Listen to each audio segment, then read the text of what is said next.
Assalamualaikum warahmatullahi wabarakatuh. Sampai jumpa lagi. Pertemuan saat ini kita akan melanjutkan materi yang kemarin.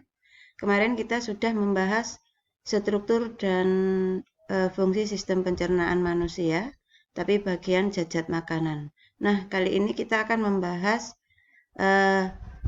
sistem pencernaannya, ya. Jadi sistem pencernaan manusia itu antara lain yang akan kita pelajari, satu, organ pencernaan manusia, ya, organ-organ pencernaan manusia. Kemudian yang kedua, gangguan dan kelainan pada sistem pencernaan manusia. Apa saja organ pencernaan manusia? Kita sudah tahu namanya pencernaan. Itu yang akan kita bahas tentang bagian, iya, benar, bagian yang ada hubungannya dengan sistem waktu kita makan. Apa saja? Antara lain ada mulut, ya. Kamu makan melalui mulut, kemudian kerongkongan. Setelah sampai ke kerongkongan, makanan kita akan masuk ke lambung. Dari lambung akan masuk ke usus, ya, usus halus. Kemudian akan ke usus besar. Selanjutnya akan dikeluarkan melalui anus. Nah, inilah tentang alat-alat pencernaan kita. Kemudian organ pencernaan manusia yang kita sebut dengan mulut. Mulut merupakan alat berperan antara lain, ya, perhatikan mulutmu ada apa saja di sana. Tentunya ada gigi, lidah, dan kelenjar ludah. Kemudian proses pencernaan mekanis, ya, oleh gigi, yaitu waktu kamu makan, kemudian makananmu akan dicerna dalam mulut kita secara kimiawi. Setelah kita kunyah, oleh enzim namanya petialin. Lalu sampai di kerongkongan, makanan membentuk makanan yang ke kerongkongan kita merupakan berbentuk pipa dan panjang yang berfungsi sebagai jalan. Bolus itu makanan yang bergumpalan yang kita telan dari mulut menuju ke lambung. Cara gerak makanan kita, nama gerakannya adalah gerak peristaltik oleh otot dinding kerongkongan. Peristaltik itu adalah gerakan seperti mendorong, ya, mendorong atau meremas. Akhirnya akan turun ke bawah pelan-pelan. Kemudian lambung. Nah, ini lambung. Kalau di lambung terjadi pencernaan namanya mekanis. Beda dengan mulut tadi. Kalau mulut kimiawi.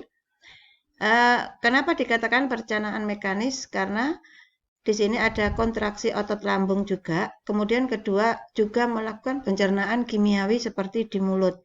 Dibantu dengan bantuan getah lambung berisi asam lambung, enzim pepsin, dan enzim renin, serta hormon gastrin, ya. Jadi di lambung juga terjadi 2 kali sistem pencernaan secara mekanis maupun secara kimiawi.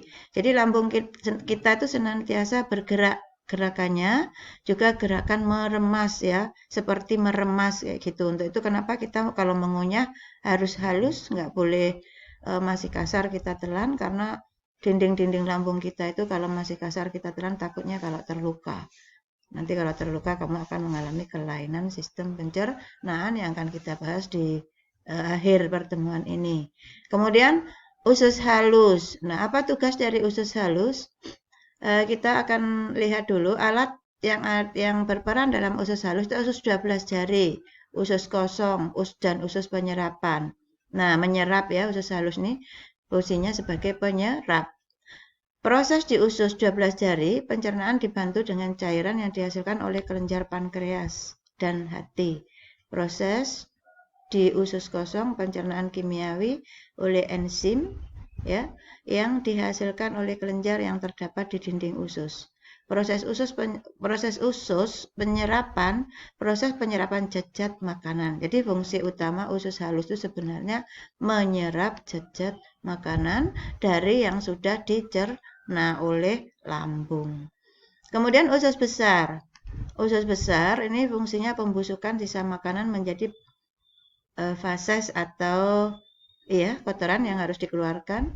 Kemudian di sini prosesnya dibantu oleh bakteri Escherichia coli supaya mudah untuk dikeluarkan. Jadi difermentasi dulu oleh Escherichia coli.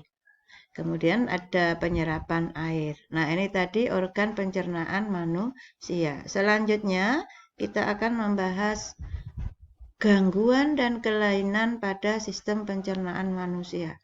Nah, gangguan dan kelainan seperti yang kita katakan tadi, kalian pasti sering mengalami ya, sakit lambung ya. Nah, ini ada namanya gastritis. Gastritis itu lambung kita mengalami kelainan. Kemudian tukak lambung atau ulkus, diare. Diare ini bila kamu terlalu banyak makan pedas ya. Kemudian kita sering ke belakang, itu diare, ini harus cepat ditangani. Serostomia, hemoroid, di mana hemoroid itu diakibatkan biasanya saat kita mengalami konstipasi atau susah mengeluarkan kotoran, maka di sini akan terjadi hemoroid. Nih, hemoroid itu seperti terjadi pembengkakan ya di bagian hemoroid di sini lateral atau letaknya di sini. Ini misal anus kita. Kalau ini adalah lambung kita, misalnya lambung kita mengalami luka, ini akan mengalami gastritis. Dan masih banyak kelainan pencernaan. Silahkan kalian simak ya. Itu tadi tentang gangguan dan kelainan pada sistem pencernaan. Nah, sampai di sini mudah-mudahan materi yang sudah kita bahas tadi kalian paham. Tugas kalian tetap belajar dengan semangat dan jaga kesehatan.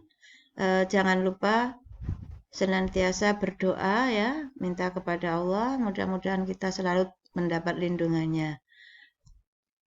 Ibu akhiri sampai sini, kita lihat nanti video berikutnya.